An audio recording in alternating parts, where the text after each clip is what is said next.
Bharatiya Janata party के अंदर मुकाबला चल रहा है कि खराब हिंदू कौन बड़ा है। जो पार्टी ये कहती हो कि दुनिया की सबसे बड़ी पार्टी है, अध्यक्ष महोदय वो अपना राष्ट्रीय अध्यक्ष नहीं चुन पाए अभी तक। मैं अखिलेश जी ने बहुत हंसते हंसते कहा है, इसको हंसते हंसते जवाब देना। इस सामने जितनी पार्टियां हैं उनका राष्ट्रीय अध्यक्ष उन 5 लोगों को ही चुनना है परिवार के। हमें माननीय अध्यक्ष जी करोड़ों सदस्यों में से 12-13 करोड़ सदस्य प्रक्रिया कर कर चुनना है तो देर लगती है। आपके यहां जरा भी देर नहीं लगेगी। मैं कह देता हूं अभी 25 साल तक आप अध्यक्ष हो जाओ, नहीं बदल सकता। आदरणीय सभापति महोदय, मैं आपका बहुत धन्यवाद देना चाहता हूं कि बहुत ही महत्वपूर्ण और देश के लिए और बड़ी आबादी के लिए भारतीय जनता पार्टी की सरकार में एक और बिल आया है। क्योंकि मेरे से पूर्व में जो हमारे साथी बोले हैं वो माननीय सदस्य हमारे साथ नहीं, लेकिन मैं उनके बहुत सारी बातों से सहमत हूं।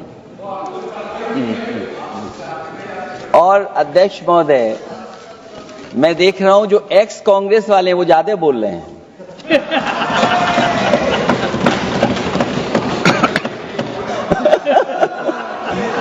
आदरणीय अध्यक्ष महोदय,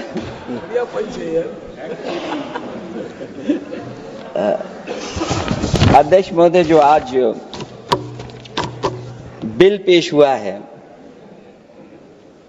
मैं हिंदी और अंग्रेजी को जो कुछ समझ सकता हूं वो यही मैं कह सकता हूं कि माननीय मंत्री जी ने ये कहा कि ये उम्मीद है। ये उम्मीद कैसे बना है, अंग्रेजी में भी मुझे समझ में नहीं आ रहा कि उम्मीद है ये, हिंदी में भी समझ में नहीं आ रहा कि ये उम्मीद है। यूनिफाइड वक्फ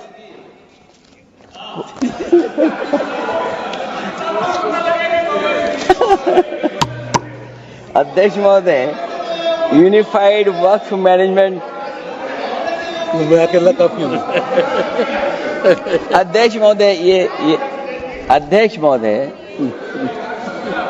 मैं समझ सकता हूं कि मैं वो बात छेड़ना नहीं चाहता था, लेकिन क्या करूं, मजबूरी है अब।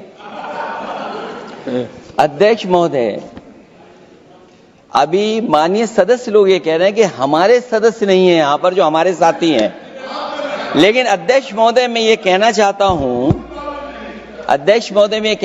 हूं, ये जो बिल लाया जा रहा है, भारतीय जनता पार्टी में एक मुकाबला चल रहा है। भारतीय जनता पार्टी के अंदर मुकाबला चल रहा है कि खराब हिंदू कौन बड़ा है। और ये बात अध्यक्ष महोदय मैं ऐसे ही नहीं कह रहा हूं।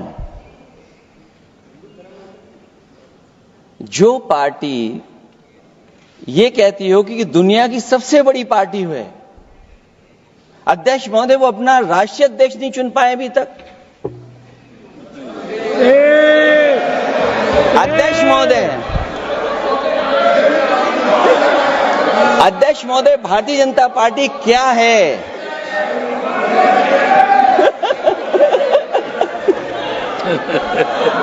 जी, मैं अखिलेश जी ने बहुत हंसते हंसते कहा है, इसको हंसते हंसते जवाब देना। इस सामने जितनी पार्टियां हैं उनका राष्ट्रीय अध्यक्ष उन 5 लोगों को ही चुनना है परिवार के। हमें माननीय अध्यक्ष जी करोड़ों सदस्यों में से 12-13 करोड़ सदस्य प्रक्रिया कर कर चुनना है तो देर लगती है। आपके यहां जरा भी देर नहीं लगेगी। मैं कह देता हूं अभी 25 साल तक आप अध्यक्ष हो जाओ, नहीं बदल सकता।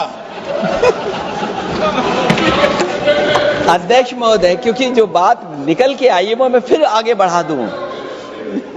अध्यक्ष महोदय, जो बात सोशल मीडिया या और जगह गुपचुप हो रही है, कहीं ऐसा तो नहीं था कि अभी कुछ दिन पहले यात्रा जो हुई है वो कहीं 75 वर्ष की एक्सटेंशन वाली यात्रा तो नहीं थी।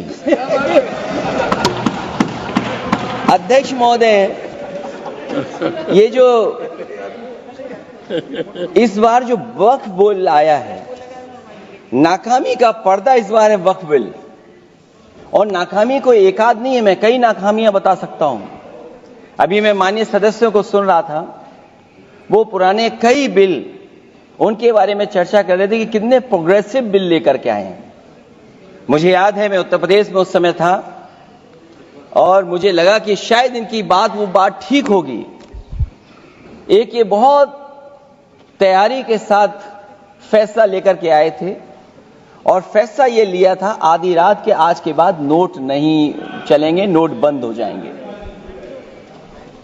अध्यक्ष महोदय, उस नोटबंदी नाकामी के बारे में भी तो चर्चा हो जाए कि अभी भी न जाने कितनी जगह पर कितना रुपया निकला जा रहा है, कितना निकल करके आ रहा है। केवल नाकामी नोटबंदी की नहीं, नाकामी बेरोजगारी की भी है, नाकामी महंगाई की भी है, नाकामी किसान की आय दोगुनी नहीं कर पाए वो भी इनकी नाकामी है। मुझे याद है एक माननीय मंत्री जी पूरे देश की नदियों के बारे में बीओडी बता रहे थे, लेकिन माननीय मंत्री जी ये भूल गए कि उनके शहर में, उनके क्षेत्र की जो नदी है उसकी बीओडी क्या है।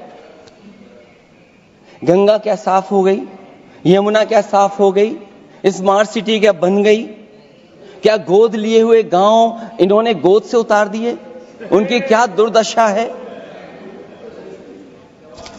इसलिए मैं कहना चाहता हूं, ये नाकामी का पर्दा इस बार वक्फ बिल बना है।